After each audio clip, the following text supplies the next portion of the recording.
Welcome to SVG-TV News for Wednesday, March 22nd, 2017. I am Jennifer Richardson with the details. Queen's Counsel Parnell Campbell is calling for an end to the uncertainty associated with the implications of the judgment handed down by the Court of Appeal in St. Lucia 2 weeks ago with regards to the election petitions brought before the court by the opposition New Democratic Party. Campbell, who was speaking on his weekly televised program, The Law and You, on Monday, noted that up until that evening, no written decision from the Court of Appeal had been received. The Queen's Counsel said, given the urgency on which election petitions are supposed to be heard, it was expected that there would be more clarity on the matter. Following the hearing of the appeal, we were told that the Court of Appeal delivered an oral judgment that is a word-of-mouth judgment, and the implications of that judgment are unclear. And I was hoping that by now we would have had the written judgment so we could have seen precisely what the Court of Appeal decided and the terms on which they have sent the matter back.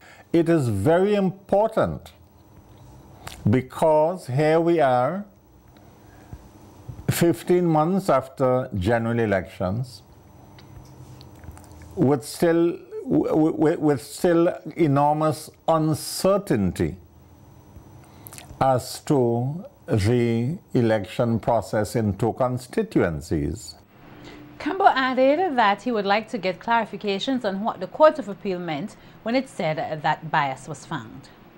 Because the term bias is a technical term with several meanings in the law. It doesn't necessarily mean what the ordinary man might think it means, and it's important that we get these things clarified. And one of the things which both sides came back from St. Lucia and said, they said that the Court of Appeal has decided that the election petitions would now go before a new judge. Well, we are waiting to hear the details of that, who the new judge will be and what date or dates the new judge will sit, and more importantly, what issues will be placed before the new judge. The Queen's Counsel further urged the relevant authorities to get a move on the matter, as the uncertainty needs to end one way or the other. We can't be sure what exactly is happening. Do we go back to square one so that the petitions could be started all over again, including an objection to the form of the petitions itself? Or do we take it that one preliminary matter has been settled and therefore the new judge would have to deal with X, Y, and Z issues? So maybe we will get the written decision in the course of the week, in which case I would be able to deal with it next week, Monday. But if by next Monday we still haven't got anything in writing, that would be a cause for great regret. It would indicate that the matter is not really being handled as expeditiously as it should. There must be a more collaborative effort from the political parties here in SVG to bring reform to the administration of the electoral process. That's the view of former Member of Parliament Burton Williams as he spoke on sister station Easy Radio's Sunday Tea program. Williams stated that, in his opinion, the process, which was introduced via the Representation of the People's Act, provides adequate safeguards for a free and fair election here, but noted that the administration of the processes is flawed and called on the political parties to work together to bring meaningful reform. I was in Jamaica in 1980 when the JLP or the JLP, the PNP refused to participate in the election because they were not satisfied that the electoral process had been sufficiently reformed. I believe that we, the New Democratic Party, and all the other political opposition, and all the political parties should take a position that the country's electoral system needs to be reformed. There needs to be some reforming in terms of the administration of the electoral process, and therefore they should all come together and insist that it happens. Also speaking on the program was lawyer K. Bacchus Batiste, who, whilst agreeing with the opinion of Williams, stated that an active role must be played by the public in order to have meaningful change in the electoral process. The question is there a will? And I'm not just asking this willy-nilly. Is there a will across the board to really appoint fair and independent persons? Or is there the need to win Trump the propriety of having free and independent election? Because that is really where the question lies. But I'm not saying that to say that it's all doom and gloom. I still hold that the general citizen, the general public, as you mentioned, church groups, independent organizations, non-governmental and so forth. Right. If these people play an active role, it can be done and it will be done. So I can't say, I'm not as optimistic as you to say just leave it to the two parties to come together and get it done. I'm not that optimistic, but public pressure can do it. Batiste added that there is also a need to seriously look at campaign financing and how money is in Howard's given away on election day. But also is the way it is distributed. Yes. Giving monies to people on election day. I actually saw a particular candidate with the pocket. I could see the green US money in the pockets. I took a picture and put it on Facebook. They could see the money, and you're walking through the constituency, and what is the purpose? You have a shirt with 4 pockets and stuffed with money, and you're walking around. That, of course, is illegal if it is done, if you put it there for the purpose of sharing out, or even making people think that you have money to share out, you know. So it is not just having the finance, it is, we need to tighten up on the way monies are given away to the public on election day and days prior to election. You shouldn't have to do that to win a vote, and that is what, as you say, the spirit of the law also is, that you should not be able to bribe people by giving them liquid cash. Prime Minister Dr. Rav Gonsalves is leading a 3-member delegation to Doha, Qatar. The visit to Qatar commenced on March 18th. On Monday, March 20th, the Prime Minister signed 3 agreements: the Cooperation Agreement in Legal Field, Agreement to Establish Diplomatic Relations, and the Air Services Agreement. This comes as part of efforts to hold more talks with world countries, aiming to connect the state of Qatar with more destinations around the world.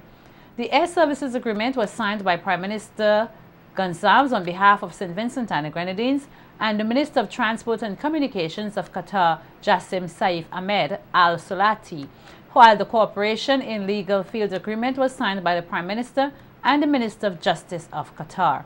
According to the Agency for Public Information, PM Gonsalves and his delegation also met with the Qatar Prime Minister on Tuesday, March 21st, to discuss a range of matters of mutual interest, including investments, technical cooperation, and aviation services. And calling in on a local radio program from Qatar today, PM Gonsalves denounced the notion that he is begging for monies. The finance minister stated that every state visit is an opportunity waiting to be seized for the development of SVG. Everywhere I go, I look for jobs. Money is for, as in this visit, investment, hotels, airlift, education, jobs, zero hunger, trust fund. You know, all these are things which I outlined in my budget. You know, so that's the foreign policy is an extension of our domestic policy. Yes, yes. If it hands in glove, and we mobilize the instruments of sovereignty and independence to assist us. Of course, those who don't understand this thing tell us that I am begging. We're not begging. We are looking investment, and we're looking assistance on a bilateral basis. The Prime Minister indicated that the government is aggressively pursuing other investment opportunities from several nations. We just had the Saboton Camilo war host. I couldn't be there to a Saudi billionaire who came to look at investment in different things. So we're looking at investments from the Americans, from the British, from Europeans, from Canadians, from Irish.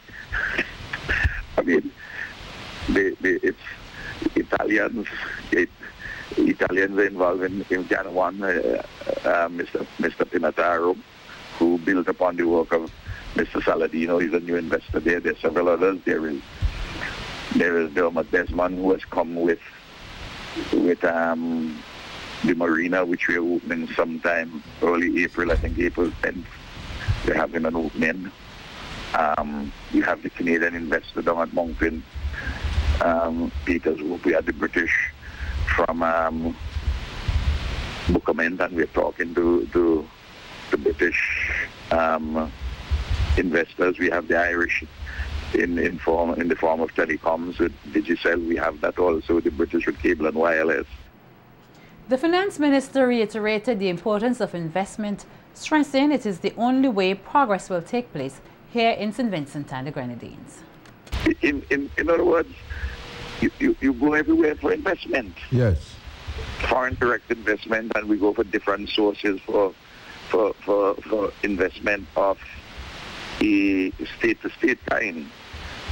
Monies which we get through the World Bank, through the Caribbean Development Bank, the European Union. The British government has promised us some resources in relation to the new port, the modern seaport. Yes. Replace existing port, Kingston and Camden Park, and so on and so forth. But you know, when all of these things they connect to, you have to build the infrastructure, you have to build the airport in Canawan, you have to build the airport at Argyle, you have to do the road system. You vote for our own people and for investors. The Prime Minister and his delegation are expected to return to the state on Friday. A person's life is more valuable than money. That's the view of Anthony Codred Bacchus, president of the National Omnibus Association, as he spoke with SVGTV News in relation to a workshop which the association intends to host soon. Bacchus noted that he has met with various stakeholders, including representatives of the Ministry of Education, the RSVG Police Force, and various insurance companies who have expressed grave concerns about the safety of passengers using the service of omnibus operators. Bacchus said a number of local insurance companies has expressed their dissatisfaction with what he termed as reckless driving and are seriously considering not insuring the omnibuses, which in his view would have a disastrous effect. Bacchus said as a result, the association will be hosting a workshop to discuss these issues to ensure the safety of the traveling public. We decided now to give workshops. We are at the point now that we are establishing the facilitators. We already got the venue. We are establishing the facilitators and fixing up a budget, you know, so that we could go ahead, and then we will get in touch with the Ministry of Education and the Commissioner of Police and so forth, because out of this workshop we would like to give certificates and a sticker that would be placed on the vans to say, well, this person, this van driver attended the workshops and he would be a safer driver. You understand? Including the certificates that's going to be distributed. So this is what we have planned, because I myself witnessed the recklessness and it's out of hand, you know. We don't want another incident where we look like we had an incident where a child lost, got hit his head on a pole or something. You know, we got to kind of instruct these conductors their responsibility.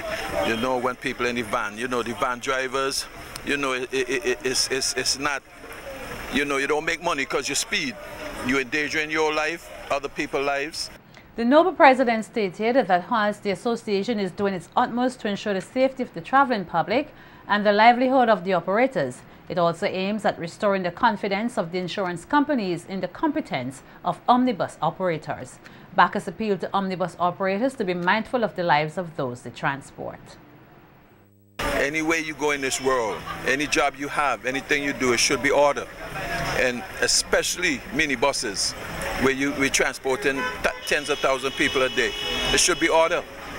You know, so the government, I'm asking the government to step in and really take a good look at what's going on, because I don't care, a life is more valuable than money. You understand? You can't put a price on a person's life. You know, it's a very sad thing when a parent loses a child. You know, a child loses a parent. You know, we don't want this to happen.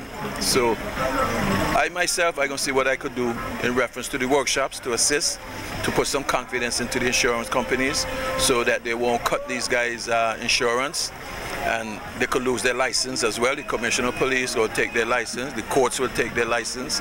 You know, these guys got to think, they got family to support. We don't want to see this. So I'm going to try to do what I could do. Also, we're going to go to the government again and request that you know, the lineup system go into place. And the news just coming to hand, the government of St. Vincent and the Grenadines has imposed an immediate temporary ban on the importation and the sale of all beef and poultry products from Brazil, including corned beef. Further, the order has been issued for the removal of all such products from the shelves of every establishment. And we could read that again. The government of St. Vincent and the Grenadines has imposed an immediate temporary ban on the importation and sale of all beef and poultry products from Brazil, including corned beef. Further, the order has been issued for the removal of all such products from the shelves of every establishment. In light of a video being circulated on social media of two local students engaging in what appears to be inappropriate sexual behavior, health psychologist at the Milton Cato Memorial Hospital, Dr. Joselle Miller, is sounding the need for more practical discussions to be held on sexuality among the nation's youth. In a telephone interview with SVGTV News Today, Dr. Miller pointed out that the incident involving the two students caught on video is a sensitive matter which must not be slighted, as young people are curious about their sexuality. She, however, noted that the behavior of the youth today is indicative of deeper issues affecting the society, including a breakdown of values and morals. Persons are now living their lives in a very, blatant manner. We have the impact of the media, we have the impact of broken family structures, and, these are the things that are the byproducts of, a broken family structure where we don't have parents who are necessarily as strong and, there to offer the sort of discipline and guidance that children would require.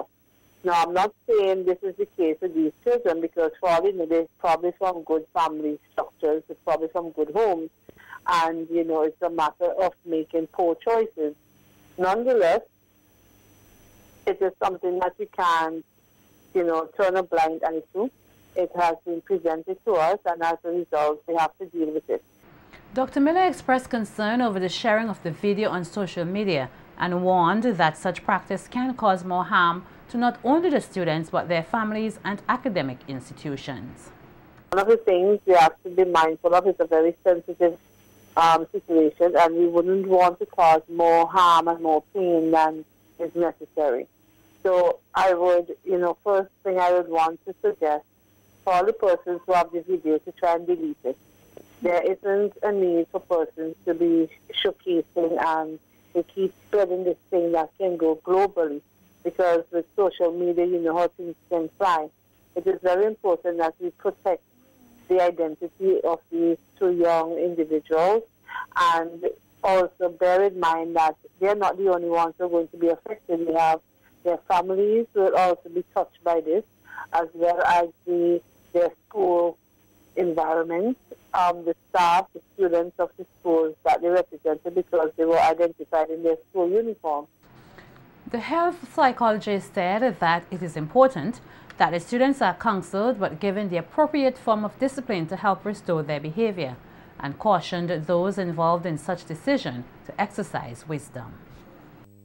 Sometimes parents react out of the embarrassment of it all, because if your child is caught in something, it's a direct reflection on you.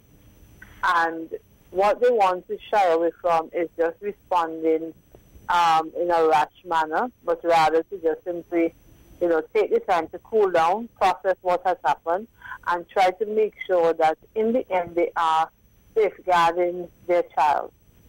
They don't want to create more damage than was already caused. And it is very important that the punishment be, equivalent to the action itself. That the children understand this is the reason why, this is the consequence of your action, because we can't allow persons to think that it is okay to do things and you just get away with it scot-free. Because all the other youths are also looking, and we need sometimes to make an example of certain situations. So I would say that they should try in a very, stable mind, process what has happened, and decide on the appropriate punishment given the act, and do it in such a way that they can restore their children in the long run. And Acting Deputy Commissioner of Police Colin John has expressed concern with the sharing of the video of a male and female student engaging in a sexual act in public.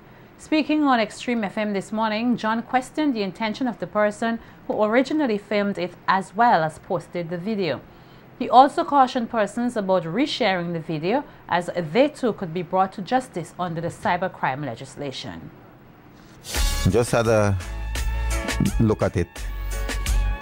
I am wondering the person who posted that video, what was their motive, because clearly the participants in that video, the schools are clearly identified.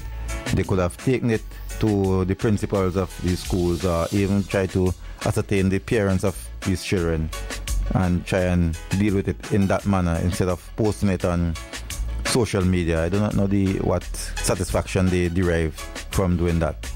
But as regards the Cybercrime Act, as reference to the question that the person asked earlier, we can conduct investigation into it and see if any infringement of that law took place, and we can try and see if we can identify the person who did the initial posting, or even persons who publish it afterwards. They may be liable for prosecution as well.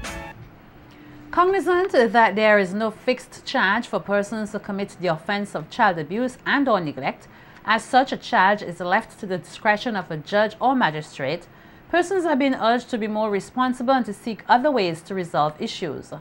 The appeal comes from a panelist speaking during the On the Beat radio program on NBC Radio, held in conjunction with the Royal St. Vincent and the Grenadines Police Force.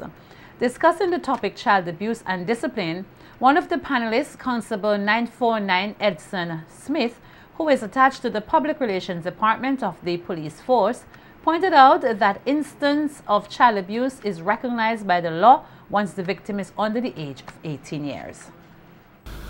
It does not change their status or entitlement to the services of protection under child abuse. So once they are under that age, of 18, they are still considered children, regardless of their circumstance.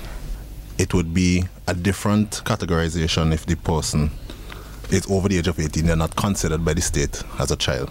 A lot of these methods of punishment are cruel, and I think that people need to show a lot of restraint when they deal with anyone under the age of 18. It may not be even a child, because society have this inclination to view a child as between, what do we say, 3 and 7, so you're 15, you're 16, you're 17, you're still a child, regardless of how big you think you are or how much you want to lash out, as Corporal Tim said. You're still a child, and I think that your punishment should, fit the actions that you make.